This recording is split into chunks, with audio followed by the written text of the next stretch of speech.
welcome to Marriage Minutes. Today, At His Pace is going to discuss the obstacle course of marriage.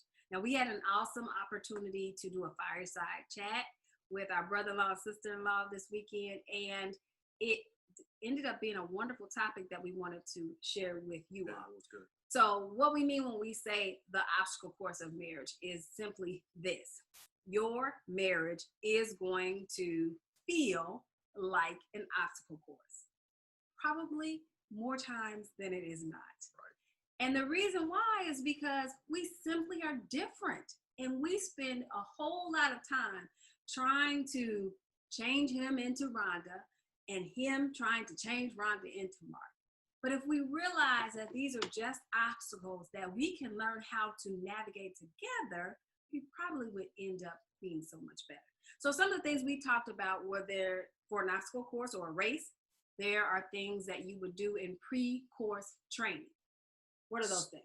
So, for example, depending on your marriage picture, like for me, my mom and dad were married 50 years until death did part. Well, Rhonda comes from a marriage picture where her mom and dad were divorced.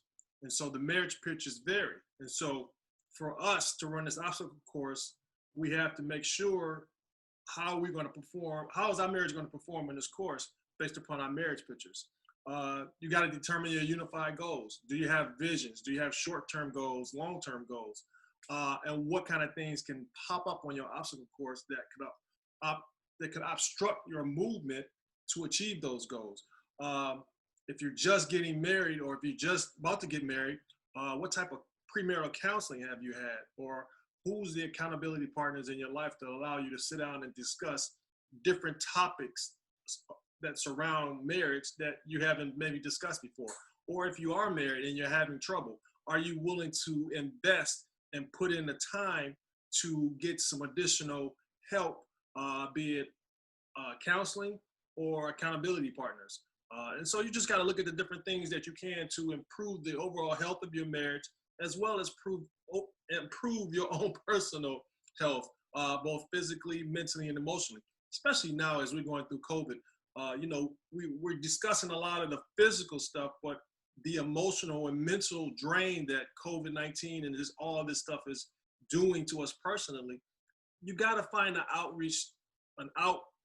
you got to find a place to release all that to make sure that you're healthy emotionally and mentally. And so it's important when you run a race that you got to make sure that you're doing these things so that when you get in it and you're going, you won't be hampered because you're not in shape or your endurance is not where it needs to be. And then you're ready to quit because the race is just too hard. And the thing about our obstacle course, all the courses are different. So our obstacle course is going to be different than yours because we're going to have certain obstacles that are going to protrude and slow us down. We don't have any obstacles. Oh, yeah, we do. Oh, we're perfect. Oh, not even close. Listen, so also another thing that you have to think about is Mark and I have been doing this obstacle course for 22 years. Like our marriage is 22. So, I mean, if we were to figuratively think about it, we're legal. Our marriage can finally go and sit at the bar and have a drink. Or get a license. Well, yeah. Get it at 10. Right, you get something at 16. I don't know. We haven't gotten there yet. But my point is, if you've been married 1 year, 2 years, or 3 years, think about your marriage in that way. What is a 3-year-old doing? I mean, 3 years might seem like a long time for your marriage, but a 3-year-old is still having a temper tantrum. A 3-year-old still can't cook dinner. Still selfish. Very selfish. So you have to think about how old is our obstacle course. We've been navigating this thing for 22 years, and there are some things that we get right, but there are still some things that we get really wrong. But it's not because we don't know the obstacle. It's because we decide not to work together through the obstacles. Have you ever seen somebody go through a course and people are going together and maybe one holds the other one up or one lets them get on their back or runs ahead, all this kind of. If you're not doing that together as a couple, then you are not going to make it. So communication is a huge thing that you need to do while you're on this course. You need to support each other. Listen, we are not always going to be Superman and Superwoman. So think about it. When you are weak, when Mark is weak or when I am weak, That is not the opportunity for me to make light of that, to down him, to downplay him, to criticize him. It's time for me to lift him up. I'm the stronger one at the moment, right? My time is coming. What else is on that list, baby? Tackle challenges together. Seek unity. There's no reason why a problem comes up in your relationship and you don't try to attack it from the same side. We learned this a while ago from Pastor Ben at our old church. If you are trying to attack an issue and it's in the middle and both of you are on each side, you aren't doing anything but smashing the issue. But if you come on the same side, you can move and navigate through it together.